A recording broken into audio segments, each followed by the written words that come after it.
Welcome back to my channel. If you're new, my name is Lane. Welcome.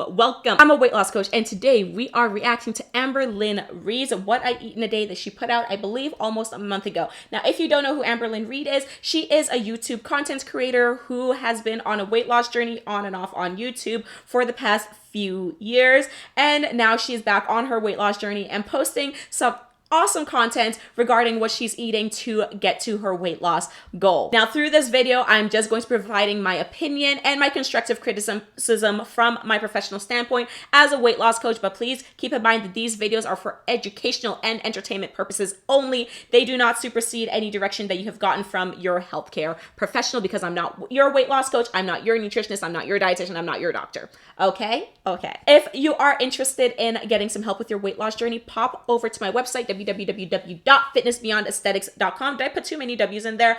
But I have 6 weight loss coaching plans on there that start as low as 41 USD per month so that you can receive some assistance with your weight loss journey. If you like videos like this, you better make sure to like and subscribe and leave a comment down below. Let me know if you like these kinds of reactions. We can definitely do more of them in the future. Everything is timestamped for your convenience in the description box below. And without further ado, let's get on with this reaction. Dietitian, this isn't me giving advice on what you guys should eat. This is just a day where I ate food and the next day I lost weight. So I'm just going to say that I have clipped down Amberlynn's video to the points where I just want to talk about. So I will be stopping a lot throughout this 1-2 minute edited clip, because these are the main sections that I did want to talk about. And I've also taken the liberty to just add the estimated, keyword there being estimated, calories for Amberlynn's meals, because I do want to discuss the very aggressive calorie deficit that she's in right now for her current weight loss journey, but we'll talk about that more towards the end. So there will be some calories popping up on the screen. Keep in mind I estimated them because I don't know exactly the full extent of what Amberlynn is eating, because she's not weighing out her food or anything like that, or letting us know that information at least. So one thing I want to address in this section, why I stopped, is that Amberlynn mentioned that these are just meals where she'll eat one day and then the next day she would have lost weight. Keep in mind, Amberlynn does have more weight to lose than the average individual. For the average individual, when you are on a weight loss journey, your weight will fluctuate up and down from day to day, and it's not every single day that you are going to eat a meal and be in a calorie deficit and then the next day you're going to lose weight. Like I said, Amberlynn does have more to lose, and with her becoming more active, as well as her being more mindful of the foods that she is eating, she is going to see faster weight loss than the average individual who has maybe just 30 pounds, 15, 20 less pounds to lose than she does. I am being more focused on what I'm eating every single time I do eat. I ask myself the question, okay, is this going to make me feel guilty? Love the mindfulness. I'm going to applaud her for that. However, the question that she's asking her as to if she's going to eat a meal or something, is this going to make me feel guilty? That comes with the implicit assumption that there are foods that should be making you feel guilty, when in reality, food is just food. There are some foods that are more nutrient dense than others, but at the end of the day, the only meaning that there is to food is the meaning that we decide to give it. So if you're asking a question that assumes that there are some foods that should be making you feel guilty, you're still going to keep in the back of your mind that food guilt is a normal thing, when realistically it's not. Eating a donut should not be making you feel guilty. At the end of the day, food is just food. A better mindfulness question to ask, which is one of the questions that a lot of my clients use, is, am I eating this food because I'm physically hungry, or am I eating this food because I'm emotionally hungry? And for someone who is an emotional eater like Amberlynn, I feel like that question might serve her a little bit more, so that she can distinguish between, okay, I am eating this food because I'm physically hungry. Like if you put a slice of cheese in front of me, regardless of whether I'm lactose intolerant or not, I am so hungry that I'm going to eat that piece of cheese, versus am I emotionally hungry? If I put that piece of cheese in front of you, you're going to be like, you know what? No, I'm not actually hungry. I just kind of wanted a cupcake because I am stressed out, or because I'm bored, or because I'm just craving it. But that question is a good stepping stone to becoming more mindful about why you are choosing to eat certain foods, or why you are choosing to eat, especially if you're someone who finds yourself grazing out of boredom or using food because you want something to fill an emotional gap or make you just feel comforted in general. So don't ask yourself, what is this food going to make me feel guilty? Because no food should be making you feel guilty. All foods can be enjoyed in moderation, but ask yourself, am I eating this because I'm actually hungry? I also ask, is this meal going to keep me on track? So that question is also interesting.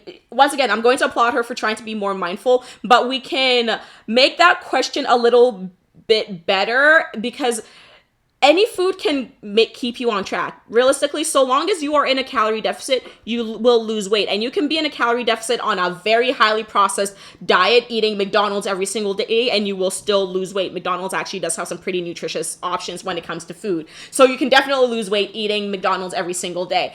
Regardless of whether you are on track or not, that doesn't necessarily mean that you are having the healthiest diet or the healthiest weight loss journey. If you are losing weight eating a highly processed food diet, that's great that the scale is going down, but you're probably not going to feel the best in terms of your digestion and your mood overall. So in this case, a better question to ask would be, is the food that I'm eating nutritious? Is it going to fuel my body, as opposed to food that may make you feel a little bit more sluggish? Like, don't get me wrong, I love me some pizza from Pizza 73. If you're in Canada, you know what I'm talking about. But I have heartburn after. Is it the best choice on a daily basis? No, it's not something I'm going to choose on a daily basis because I don't want heartburn on a daily basis. But yes, there are days where I'm going to choose that because I'm at work and it's the most convenient thing. And I'm okay with suffering with heartburn once a month.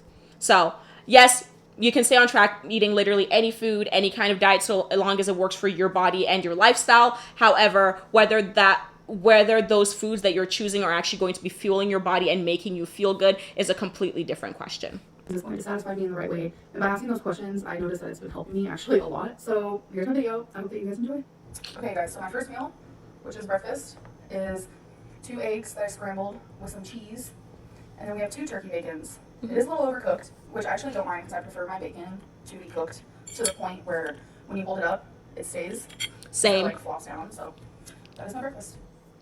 Okay, so the first meal, this is actually a meal that I eat all the time. If you're on my Instagram, by the way, follow me on Instagram. You have seen eggs and bacon in a multitude of ways on my channel, on my platforms, because this is a very great high protein breakfast. Now for me, I choose regular bacon because I love me some regular bacon or some low sodium bacon, and I love me some turkey bacon once in a while, but I love me some full fat bacon. Cannot go wrong, and I love it when it's super crispy. So looking at the content of this meal, the protein, if you're new on my platform, protein is great for weight loss. High protein diets are great for weight loss because protein does take the longest to digest in your system, so it will keep you fuller for longer, as well as protein has a high thermic effect of food, so it burns the most calories through digestion while you are digesting it, which is great for weight loss because you're burning more calories through the day. On top of that, she has her fats. Fats are very satiating, they are very filling, and they're great for hormonal health in the long term. So I'm going to commend her there. The only thing that I would personally add to this plate would be some form of fiber. As you can see, I've added fiber to every single one of these calorie estimates because apart from high protein, high fiber during your weight loss journey will help keep you full. Fiber adds bulk to our stool. It slows down our digestion and helps us feel fuller for longer. High fiber fruits, vegetables, and whole grains are abundant, and I highly recommend incorporating them into every single meal if you can. So for me, if you've been on my Instagram, you'll see that most of the time, if I'm having eggs and bacon or brisket and eggs or whatever meat combination I got going on there, I'll usually have a fiber source. Most of the time, that's coleslaw in the morning. I love me some coleslaw, or I'll have some fruit along with that. Okay, time for a little snack. We're gonna get an apple. Looking good. So we also have some peanut butter, so I can cut the apples, trickle it out. So this is a snack I've been having lately, and I absolutely love it. Take the peanut butter, get a spoon,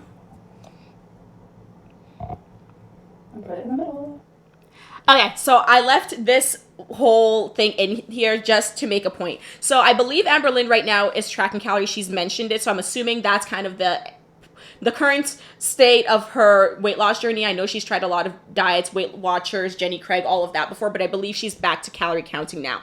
Now, for most people, if you are not fully investing in your calorie counting journey by using a scale, most people are going to assume that that is just 1 tablespoon of peanut butter. If you were to track this in MyFitnessPal, most of us would end up doing what all of us do, which is underestimate how much we're eating and put in that this is actually just 1 tablespoon of peanut butter. However, when she pans to the overview, like the aerial shot of her plate, one moment. A delicious You will notice that that is definitely more than 1 tablespoon of peanut butter. I estimated about 2.5 tablespoons of peanut butter because it was quite a heaping spoon of peanut butter that she took out of the jar. And although, don't get me wrong, I love peanut butter and apples. I literally have peanut butter fat bombs in the freezer right now, resting up. This is a lot of peanut butter. And as you can see, the calories do add up with peanut butter. Peanut butter is an okay source of protein, but it's still mainly its main macronutrients is fats, and fats do have 9 calories per gram of fat compared to the other macronutrients, protein and carbohydrates, which has 4 calories per gram. So keep that in mind if you're someone who is a peanut butter lover and that's been a major component of your weight loss journey. You may be underestimating the amount of calories that you're consuming when it comes to peanut butter or any other fats, because they are very easy. They're very easy to overconsume and underestimate if you're not using a food scale during your journey. So my suggestion, if you're on a weight loss journey and you're looking to calorie track, is that you invest in a food scale. They are abundant. There's a lot of different pricing on Amazon, and make sure that you are actually weighing your stuff out. By the way, when I talk about weighing and measuring, it does not necessarily need to be a lifelong thing. When it comes to calorie tracking, it can be a temporary, keyword there being temporary, tool that you use in your weight loss journey. There's been this demonization of calorie tracking as of late, because everyone just assumes that you have to do it for the rest of your life. You don't. It is a great awareness piece, especially if you're someone who did not grow up in a household where you understand portion control, and even as an adult you don't really fully understand it. And or if you're someone who is always told to finish your plate, and that's always been kind of like the thing that's been ingrained in you, and you don't really know what is a full plate and how to listen to your hunger cues. I find that calorie tracking is a great awareness piece. For one of my clients, we did calorie tracking for a month just to show her and to demonstrate to her that she could eat her more processed foods, such as a donut from Tim Hortons, or going grab a croissant, and still meet her calories and still lose weight. So if you're someone who's been clean eating for so long that it's become almost an eating disorder in and of itself, because orthorexia is an eating disorder, then having calorie tracking to show you that, hey, you can still lose weight and still incorporate your favorite foods can be a great awareness piece. And for one of my clients, it was a great awareness piece, and she still met her 15-pound weight loss goal. Snack, and it's like a chip or dip. Definitely do it with the green apples because it's like sour, sweet. Something about it is so good.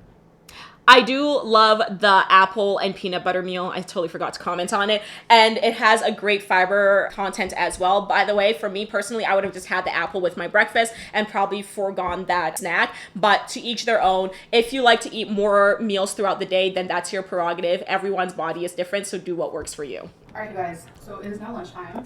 I have really been enjoying these Amy's TV dinners. This is the vegetable lasagna. It's made with organic vegan cheese and vegetables. Amy's TV dinners are my favorite. It is a frozen food, but to me, all of them taste like homemade. So this is what it looks like. I know to some of you, maybe a lot of you guys are like, ew. Okay, so when I was downloading components of Amberlynn's video, I poked into the comments, and there's a lot of debate about frozen foods.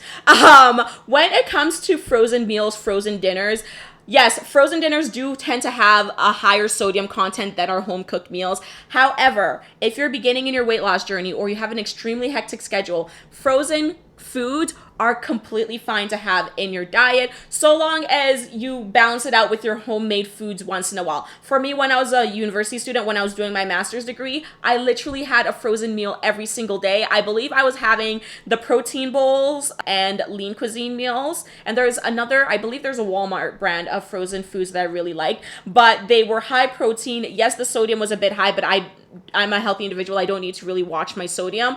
And they just were so quick and convenient. So, and I knew the exact calories that was in them because everything is pre-portioned ahead of time. So if you're someone who does not have a lot of time for home cooking, I fully understand. Don't feel bad about eating frozen meals. I would recommend going with a higher quality frozen meal company like the protein bowls. I'll try and insert a picture on the screen, but just try and make sure that it has a good balance of your proteins and a good amount of fiber, and it will serve its purpose for the time that you are eating it. But nothing wrong with frozen meals. I definitely love them. I'm not going to demonize them. And for some people, it's just all that they can do for the time being. It is still an acceptable way of losing weight. There's no shame behind it. I know some people got really weird about that.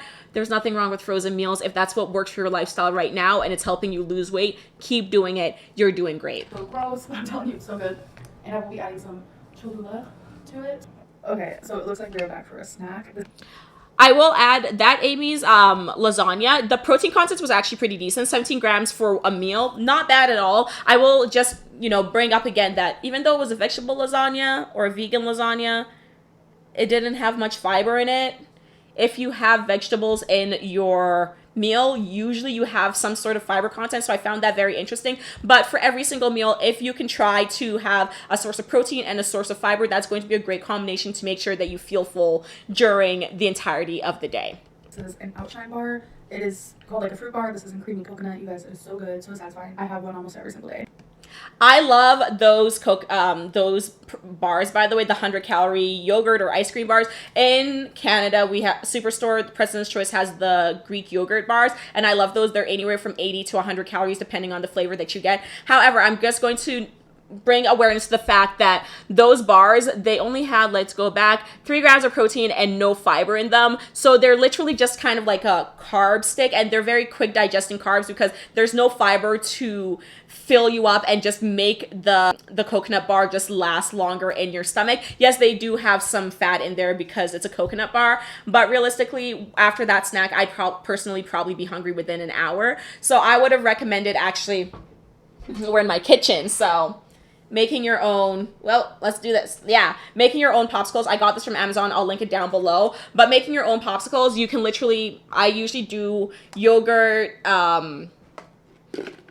protein powder, and then I will add in the fruits that I want, blend it all up, and then, as you can see, there's still some in the freezer, and then pour it into these molds and then stick it into the freezer so that you can make your own homemade bars. But if you don't have the time to be making your own popsicles, I totally understand. These are still a fun and great alternative in the middle of the day, especially if you have a sweet tooth and you're craving something sweet. I think that these 100-calorie bars are a great way to go. Good, so satisfying. I have one almost every single day. Guys, so it's dinner time. This is what it looks like. Looks like a lot of food. I mean, it is, but it's a small plate. Broccoli, some pork chops, and this is like a mango avocado salsa. So Okay, this dinner, by the way, I gotta commend Amberlynn because this looks amazing. Totally would be eating this like every single night until I got bored of it. I'm one of those people where if I like something, I'm gonna eat it every single night. So let's just look at the calories here. So she thinks that it looks like a big meal. This is only 582 calories for a meal. For me, like some of my breakfasts are usually 600 to 800 calories. So this is actually not like a huge meal in the grand scheme of things, but I guess compared to her other meals, yes, it does seem a bit bigger.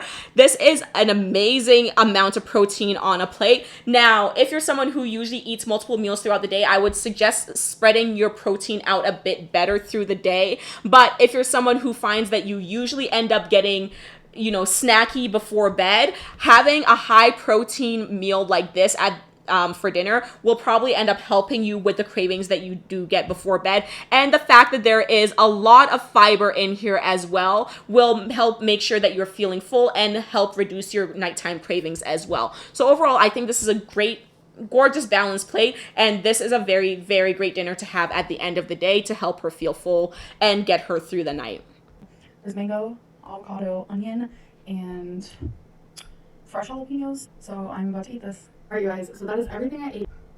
Okay, so Amberlynn is done with her what I ate in a day, and I wanted to discuss her total estimated calories. So I estimated her calories, if we round that off, to 1,700 calories for the rest of the day. Now, keep in mind, Amberlynn is, I believe in her latest weighing, she was almost 530, or she reached 530 pounds. She is walking more now, but I still considered her sedentary because I went through and calculated her current calories that she would need to maintain her body weight at 530 pounds. When I did that entire calculation, right now she would need to be eating about 3,700 calories a day to maintain her current weight at 530 pounds.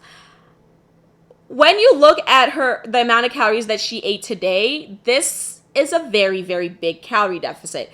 It's an extremely aggressive calorie deficit.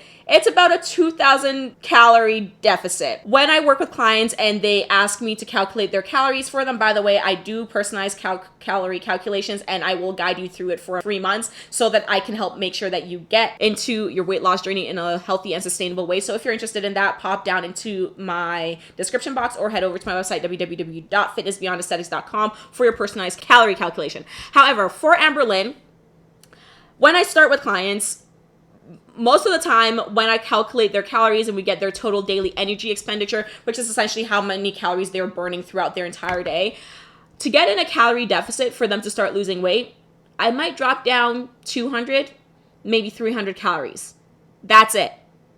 Amberlynn has dropped her calories down by 2,000 calories, and I don't believe she's working with a dietitian or a nutritionist or a doctor right now, so this was something that she chose to do. There's a couple problems with going this aggressive with the diet, and keep in mind Amberlynn already has a history of rebounding from the diets that she's tried. When you do go on such an aggressive calorie deficit, apart from the fact that you have a much lower success rate because you will probably not be able to maintain this lifestyle very long due to feeling over restricted in the long term, when you start losing weight rapidly, you not only end up burning through your fat, but you also end up losing muscle mass. This is a problem because muscle is metabolically active, meaning that it burns calories while we are sitting around at rest. So if you end up losing weight very fast and you end up burning through your muscle as well, your metabolism starts slowing much faster than it would have had you taken a slower approach to your calorie deficit. Hence why I start my clients off on a very small calorie deficit.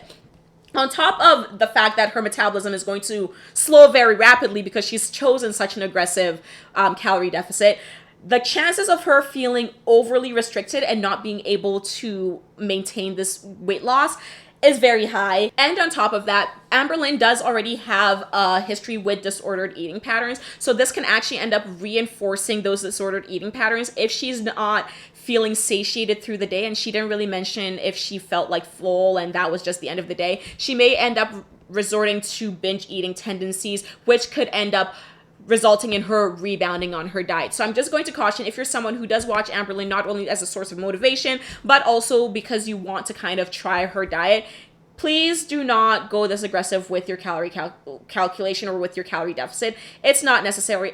Amberlynn could have easily started losing weight on 3,000 calories, or even if she wanted to go a little bit more aggressive, she could have easily started losing weight on 2,700 calories. The fact that she has chosen 1,700 calories roughly as her starting point is concerning from the point of view that she's going to be losing weight very quickly and her metabolism is going to slow much faster than normal. Metabolic adaptation, aka your metabolism slowing as you lose weight, is a completely normal process, but when you're burning through your muscle, it comes much quicker than necessary, and she's going to reach a plateau probably within the next couple months. It'll be interesting to see what she decides to do when she does reach her weight loss plateau, because when it comes to weight loss plateau, you really only end up having two options. You either end up taking a diet break and then coming back at a later date and seeing if you can restart your weight loss, and or you end up dropping your calories. Now, I don't see Amberlynn dropping her calories much lower before she starts feeling overly restricted again. So if you're on a weight loss journey, I highly recommend that you start with the smallest calorie deficit possible that starts off your weight loss journey. If that means that you are eating just 200 calories below your total daily energy expenditure, but you are still losing weight, that is amazing. Maintain it until you hit that weight loss plateau, and then you can reassess whether you want to drop your calories more or not. But starting off extremely aggressive and going to a very low number right away does not leave you a lot of wiggle room, and you're probably going to end up feeling overly restricted. I have never had a client complain that they have felt overly restricted. I had one client complain that she could not eat all the food that I had given her when it comes to her calories because she was not used to eating that much. But I have never had a client complain that they feel overly restricted, and I would love to hear Amberlynn's thoughts on her current diet and whether she actually does feel satiated. Also, keep in mind that with YouTube, we show what we want to show when it comes to edited videos. So I don't actually know if this is all that she's eating, but from this video, it's estimated that she's eating about 1,700 calories, and for someone who is at her current weight, this is extremely low, and without her being guided by a nutritionist or a doctor, I am concerned that she's probably going to end up rebounding later on, because this does not look like it's going to be sustainable long term for her, because there isn't a lot of wiggle room for her to go when it comes to once she reaches her weight loss plateau. A couple days ago, it was a really good eating day for me. I enjoyed everything I ate. And that's it. I hope you enjoyed this video. If you did, make sure to hit that like and that subscribe button. If you've got questions about your own weight loss journey, feel free to leave the questions down below. I'm always more than willing to help you out in any way possible. And there's always weight loss content on my Instagram,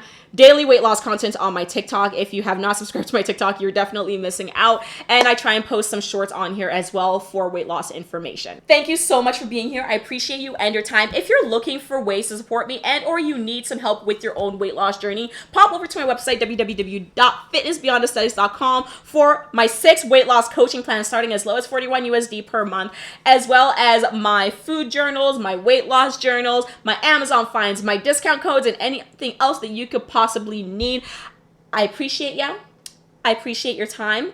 Always remember that your fitness goes beyond your aesthetics. It's not only about how good you look. It's important to make sure that you feel good mentally and emotionally as well. Watch the other videos that are on the screen. And I'll see you in the next video. Bye.